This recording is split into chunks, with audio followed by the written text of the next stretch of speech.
Hi guys, Alex here. Welcome back to Girl Talk. I've got a little bit of mess and a little bit of drama today for you guys. For today's video, we're going to go ahead and discuss ALR's most recent live stream. I've got the deets on everything that was said. Isn't this interesting? It's kind of like opposite week. We're doing our Girl Talk on ALR and a reaction to Foodie Beauty. Everything's in reverse. We finally got some answers. Amberlynn's secret to weight loss. Clues on what's next for Amber. Where is she moving? She was just being such a little messy girl. Some of the live stream was absurd. What is Fingergate? Stay tuned. All that and more coming up on today's edition of Girl Talk. Let's just get right into it.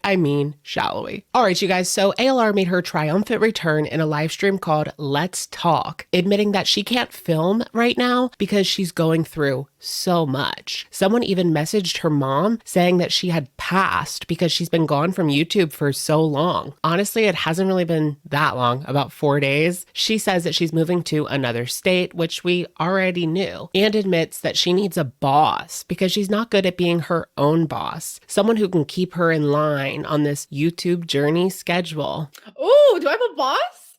Wait, I need a boss. For real. She's not getting back together with Feline. That ship has sailed, guys. So anyone who still thinks that this breakup was some sort of scam, some sort of ploy for views, well, no, that's not the tea. She addresses again the hookup that shook Girl World last week, saying that their eyes locked. It was like a magnet, and then Feline hardcore kissed her. But ALR didn't initiate anything. She's just that desirable, and she never makes the first move, which surprisingly enough has been one of the only things that she has been consistent about on her channel since the beginning. Okay, we have reached our first lie. Say it isn't so. She claims that she has never struck a channel, which we know is complete BS. She has gone out of her way multiple times to get channels taken down, including Apathetic Facts, Bottle, most recently, as far as I can remember, Dainty. She loves Taylor Swift now. Honestly, she's a fake Swiftie. Get her, girls. Someone asked her to react to Foodie, but she has no words for Chantal right now, nor has she been watching any YouTube, except for the occasional reaction channel. Just kidding. So here's the tea on her magical new weight loss program. ALR spills the beans. She weighed in at about 512 pounds, claiming to have lost 30 pounds in just 2 weeks. How did she do it? Well, the controversial Miracle Cure diet is OMAD.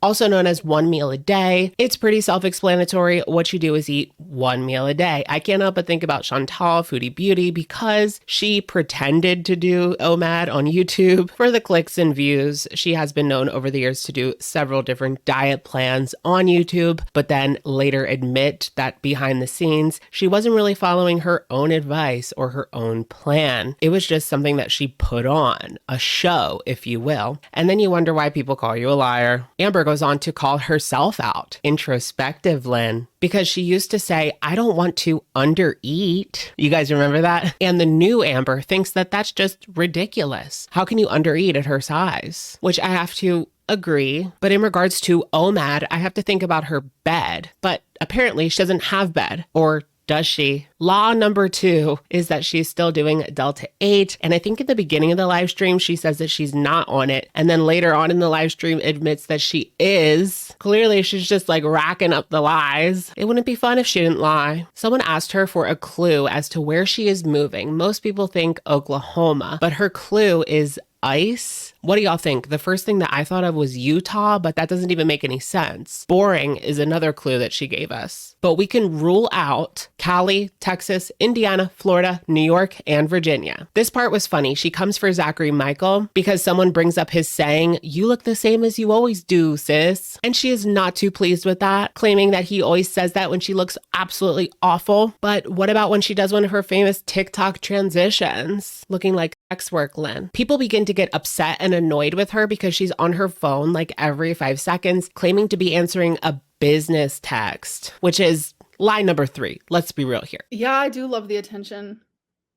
At least I can admit it, right? Her sleeping schedule is actually fixed for now, and she seems more energetic and with it than usual. But people in the side chat are accusing her of being manic. It also doesn't make sense that she's so upbeat with her earlier excuse saying that she's going through so much and that's why she can't film. She's still doing the whole takeout thing, and it could be one takeout meal a day, which is again giving Chantal vibes. I believe at one point she attempted one fast food meal a day, which you're like getting no nutrition.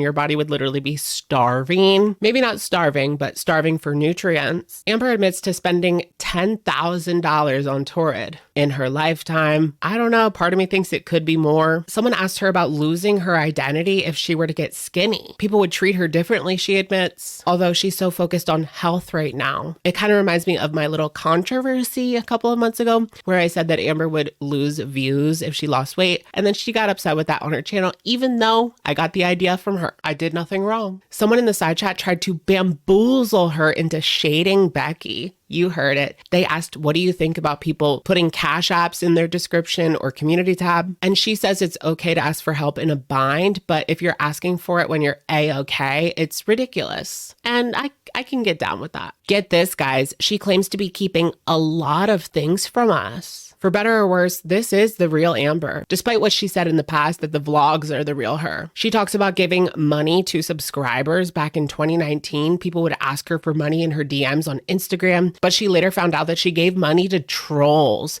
/ people that didn't even like her, and she was handing out money. Can you imagine the audacity making fun of Amber and then going to ask her for money? I mean, the whole time this was going on, people in the side chat were talking crap about her mom, that she abused a dog. Amber claims that that is a complete lie. And this was really interesting. She said in regards to her cancer diagnosis, she was gaslit by Nikocado Avocado when he said that it was fake. She had a breakdown flipping through her medical records to remind herself that it did in fact actually happen, later admitting gaslighting messes with you hard. It's scary. And I couldn't help but think of that time where she literally fixed her mouth to say, let's say I do gaslight my audience. Who freaking cares? Who cares? I'm not perfect. How can you say that while at the same time saying it messes with people hard? Is she gaslighting us while talking about gaslighting? Another gaffe was when she was talking about depression and she said, if you're in a situation that makes you sad, just get out of it, as if it's that easy. Can you imagine if a reaction channel said that about her? It would be completely dehumanizing. She would totally say that they're invalidating her struggles. Apparently she likes Trisha Paytas again because she's more mature now that she's a mother. What do you guys think? I like Amberlynn Reid. I haven't really been paying attention to what she's doing except for maybe gossip here and there. This was one of the cringiest parts of the live stream. Yo Mama actually comes in and she gets flustered, like hot and bothered, saying that he's cute and she wants him to slide into her DMs. She's really got a thing for Yo Mama. Later on, she talks about an idea she has for a podcast. It would be great to do exes or ex-frenemies, ex-besties with Destiny or even Eric, but she admits flat out, and this might be the first time that she admitted this flat out without like speaking in riddles, that her and Eric are not friends anymore. We knew that. That was such a bomb back in the day, but it had to be about Becky, right? And the way that she left her, the way that she treated her. I can't think of any other reason, unless they had their own personal beef, which wouldn't surprise me either. I'm going to keep Eric Cook's name in my mouth forever. Someone asked ALR if she would date a viewer, and it made me think of Becky and Wifey, because supposedly both of them were viewers. What do you guys think about that? Her dating a viewer. Does that create this weird power imbalance? I do think it's a little bit strange to be messing around with your viewers. I mean, look at someone like James Charles, although those people were not of age. As long as both parties are of age, it is what it is, although I do think it's a little bit weird. She ends with Fingergate. Yes, somebody asked her for her favorite position, switching my positions for you. It's not even that big of a deal, but I just feel weird like speaking about it.